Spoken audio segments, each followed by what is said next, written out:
Sahabat Anas bin Malik al-Ansyari. Allahumma urzuhu ma'alan wa waladan wa barik lahu, ya Allah berikanlah ia harta dan keturunan dan berkahilah dirinya. Doa Rasul Shallallahu Alaihi Wasallam baginya. Anas bin Malik masih dalam usia belia saat ibunya yang bernama Al-Gumaisah, ada yang berpendapat nama beliau adalah Al-Rumaisah. Namun nama Al-Gumaisah adalah pendapat yang lebih kuat karena merupakan sifat dari ibu Anas. Lihat profil dirinya dalam kitab Suwar min Hayati Asy-Syahabiyat. Al-Gumaisah mengajarkan kepadanya syahadatain, 2 kalimat syahadat. Al-Gumaisah mengisi hati Anas untuk mencintai sang nabi pembawa ajaran Islam yang bernama Muhammad bin Abdillah alaihi afdalus syalati wa aska salam. Anas pun langsung tertarik untuk mendengarkan. Tidak mengherankan, terkadang telinga dapat membuat seseorang menjadi jatuh cinta sebelum pandangan mata menyaksikan.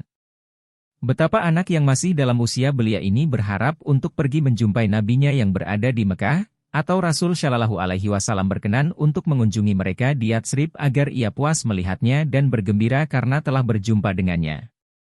Tidak lama berselang hingga di kota Yatsrib yang beruntung ini tersebar kabar bahwa Nabi Shallallahu Alaihi Wasallam dan sahabatnya yang bernama As-Siddiq, Abu Bakar, sedang dalam perjalanan menuju Yatsrib. Maka setiap rumah menjadi ceria karenanya. Setiap relung hati manusia pun menjadi gembira dibuatnya. Semua mata dan hati manusia menjadi tertarik untuk menanti perjalanan yang disusuri oleh Nabi Shallallahu Alaihi Wasallam dan sahabatnya menuju kota Yatsrib. Para remaja setiap pagi berteriak, "Muhammad telah datang!" Anas bersama bocah-bocah kecil lainnya berlari menuju ke sumber suara, akan tetapi ia tidak mendapati apa-apa dan akhirnya ia kembali dengan hati yang sedih. Di suatu pagi yang cerah dan segar, beberapa orang pria di kota Yatsrib berteriak seraya mengatakan bahwa Muhammad dan seorang sahabatnya hampir tiba di Madinah. Serentak beberapa orang pria dewasa bergerak menuju jalan yang disusuri oleh Nabi Shallallahu Alaihi Wasallam. Mereka semua bergegas secara berbondong-bondong berlari menghampiri Nabi Shallallahu Alaihi Wasallam dan di antara mereka juga banyak anak dalam usia belia yang dengan wajah berseri dan hati bahagia pergi menyongsong kedatangan sang Nabi Shallallahu Alaihi Wasallam. Di barisan para anak usia belia tersebut terdapat seorang anak yang bernama Anas bin Malik al-Ansyari. Tibalah Rasul Shallallahu Alaihi Wasallam beserta sahabatnya As-Siddiq. Mereka berdua tiba dengan sambutan meriah yang diberikan penduduk Madinah yang penuh sesak terdiri dari para pria dewasa dan anak-anak. Sedang para ibu dan gadis berada di atap rumah, memandang dari kejauhan datangnya sang Rasul Shallallahu Alaihi Wasallam. Mereka bertanya-tanya, "Yang mana Rasul? Yang mana Rasul?" Hari itu menjadi sejarah. Anas masih terus mengenangnya hingga pada usianya yang lebih dari 100 tahun. Baru saja Rasulullah Shallallahu Alaihi Wasallam hendak tinggal dan menetap di Madinah, datanglah Al-Gumaisah, binti Milhan ibunya Anas menghadap beliau. Al-Gumaisah membawa anaknya yang masih kecil yang diajak untuk menghadap Rasulullah. Saat itu Anas berambut poni dengan uraian rambut kecil yang bergerak ke kanan dan ke kiri menutupi keningnya. Lalu Al-Gumaisah memberi salam kepada Nabi Shallallahu Alaihi Wasallam seraya berkata, "Ya Rasulullah, tidak ada seorang pria dan wanita pun dari suku Ansyar yang menghadapmu kecuali mereka memberikan hadiah kepadamu. Aku tidak memiliki apa-apa untuk dijadikan hadiah selain anak ini saja. Ambillah ia dan jadikanlah ia pembantu sesuka hatimu." Nabi Shallallahu Alaihi Wasallam gembira mendengarnya dan beliau pun menerima Anas dengan wajah yang sumringah. Beliau membelai kepala Anas dengan tangan beliau yang mulia. Beliau juga membelai rambut poni Anas dengan jari beliau yang lembut. Akhirnya Rasul Shallallahu Alaihi Wasallam menerima Anas menjadi anggota keluarganya. Anas atau Unais, sebagaimana penduduk Madinah memanggilnya dengan panggilan manja, saat itu berusia 10 tahun saat ia mulai bahagia dapat membantu Nabi Shallallahu Alaihi Wasallam. Ia terus tinggal dalam asuhan Nabi Shallallahu Alaihi Wasallam hingga beliau dipanggil oleh Allah Subhanahu Wa Taala. Anas mendampingi Nabi Shallallahu Alaihi Wasallam selama 10 tahun, di mana ia mendapatkan petunjuk langsung dari Nabi Shallallahu Alaihi Wasallam untuk mensucikan dirinya. Ia juga menerima seluruh hadits Rasulullah sehingga memenuhi ruang dadanya. Anas juga mengetahui kondisi, cerita, rahasia dan kebiasaan terpuji beliau yang jarang diketahui oleh orang lain. Anas dalam pergaulannya dengan Nabi Shallallahu Alaihi Wasallam mendapatkan apa yang tidak didapat oleh seorang anak dari ayahnya. Ia juga menemukan dari keagungan sifat Rasul yang membuat seluruh dunia merasa iri kepadanya. Mari kita persilahkan Anas untuk bercerita tentang beberapa kisah menarik dari pergaulannya dengan Rasul Shallallahu Alaihi Wasallam yang ia dapatkan dalam asuhan beliau. Ia amat mengetahui hal ini, dan untuk menceritakannya ia amat berkompeten. Anas bin Malik berkata, Rasulullah Shallallahu Alaihi Wasallam adalah manusia yang paling baik akhlaknya, beliau adalah manusia yang paling lapang dada dan beliau adalah manusia yang paling penyayang. Beliau pernah menyuruhku untuk membeli sesuatu dan aku pun keluar untuk membelinya. Di tengah jalan aku berniat untuk bermain bersama para anak-anak di pasar dan aku tidak melakukan apa yang diperintahkan oleh Rasul kepadaku. Saat aku sudah bertemu dengan anak-anak tadi aku merasakan ada seorang pria yang berdiri di belakangku dan ia menarik bajuku. Aku menoleh ke belakang, ternyata ia adalah Rasulullah Shallallahu Alaihi Wasallam. Beliau tersenyum seraya berujar, "Wahai Unais, apakah kau sudah melakukan apa yang aku suruh?" Aku menjadi grogi dan berkata, "Baik, aku akan melakukannya sekarang, ya Rasulullah." Demi Allah, aku sudah membantu beliau 10 tahun lamanya. Namun atas apa yang aku lakukan sepanjang itu beliau tidak pernah berkata, "Mengapa kau lakukan ini?" Dan beliau tidak pernah berkata atas apa yang tidak aku kerjakan, "Mengapa kau tidak mengerjakannya?" Rasulullah Shallallahu Alaihi Wasallam jika memanggil Anas maka beliau memanggilnya dengan panggilan manja dan kasih sayang, terkadang beliau memanggilnya dengan Unais. Kadang kala beliau memanggilnya dengan anakku. Seringkali Rasulullah memberikan nasihat dan wejangan yang memenuhi relung hati dan sanubari Anas. Salah satunya adalah nasihat beliau kepada Anas.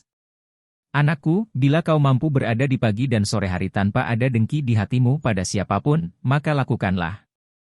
Anakku, yang demikian adalah termasuk sunnahku. Barang siapa yang menghidupkan sunnahku maka ia telah mencintaiku, barang siapa yang mencintaiku maka ia akan berada di surga bersamaku. Anakku, jika kau masuk ke dalam rumah ucapkanlah salam karena itu akan membawa keberkahan bagimu dan juga bagi penghuni rumahmu."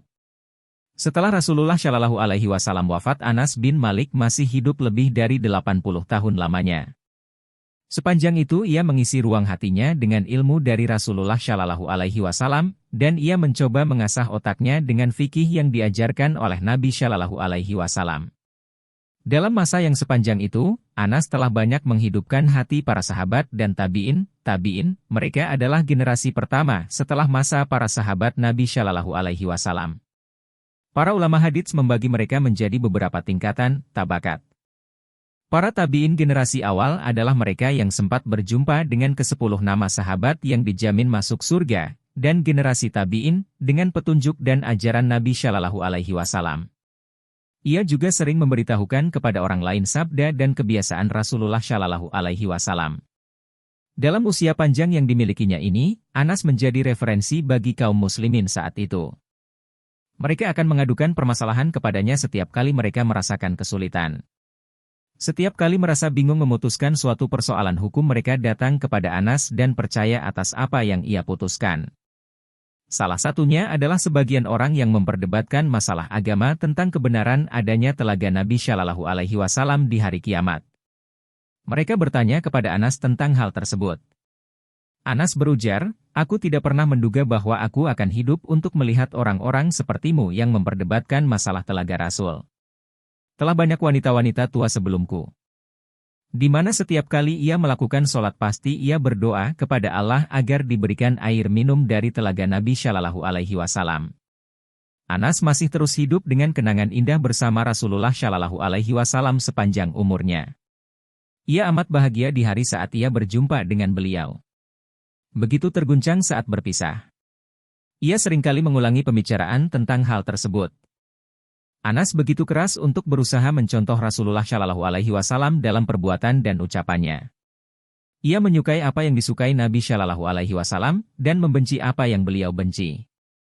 Hal yang paling sering ia ingat saat bersama Nabi Shallallahu Alaihi Wasallam adalah 2 hari. Hari pada kali terakhir adalah mereka yang sempat berjumpa dengan para sahabat Nabi Shallallahu Alaihi Wasallam yang berusia muda atau para sahabat yang wafat pada akhir-akhir masa. Lihat kitab Suwar min Hayati Tabi'in. Pertama ia berjumpa dengan Nabi Shallallahu Alaihi Wasallam dan hari di mana beliau wafat pada terakhir kali. Jika ia mengenang hari pertama ia berjumpa Rasul, ia menjadi gembira dan semangat seolah ia menghirup aroma yang semerbak. Namun bila terbersit dalam benaknya hari yang kedua, ia menjadi sedih dan menangis. Malah ia mampu membuat manusia yang berada di sekelilingnya saat itu menjadi menangis. Seringkali ia berkata, "Aku melihat Nabi Shallallahu Alaihi Wasallam saat beliau datang kepada kami. Dan aku pun melihatnya saat beliau wafat. Sampai kini aku belum menemukan hari lain seperti kedua hari tersebut." Pada hari beliau datang ke Madinah, beliau mampu menerangi semuanya, dan pada hari ia hampir melangkah menuju sisi Tuhannya, maka seolah semuanya menjadi gelap. Kali terakhir aku melihat beliau adalah hari Senin di saat tirai kamar beliau dibuka. Aku melihat wajah beliau seolah lembaran kertas. Saat itu semua orang berdiri di belakang Abu Bakar seraya memandang ke arah beliau. Hampir saja mereka tak kuasa menahan diri. Lalu Abu Bakar memberi isyarat kepada mereka untuk tenang. Lalu wafatlah Rasulullah Shallallahu Alaihi Wasallam di penghujung hari itu. Kami belum pernah melihat pemandangan yang lebih menakjubkan hati kami melebihi wajah beliau saat kami mengubur jasad beliau dengan tanah. Rasulullah Shallallahu Alaihi Wasallam seringkali mendoakan Anas bin Malik. Salah satu doa beliau untuknya adalah, Allahumma urzuhuma alan wa waladan, wa ba'arik lahu, ya Allah, berikanlah ia harta dan keturunan, dan berkahilah hidupnya. Allah mengabulkan doa nabinya, dan Anas menjadi orang dari suku Ansyar yang paling banyak hartanya. Ia memiliki keturunan yang amat banyak, sehingga bila ia melihat anak serta cucunya maka jumlahnya melebihi 100 orang. Allah Subhanahu wa Ta'ala memberikan keberkahan pada umurnya sehingga ia hidup 1 abad lamanya ditambah 3 tahun lagi. Anas senantiasa berharap syafaat Nabi Shallallahu Alaihi Wasallam untuk dirinya pada hari kiamat.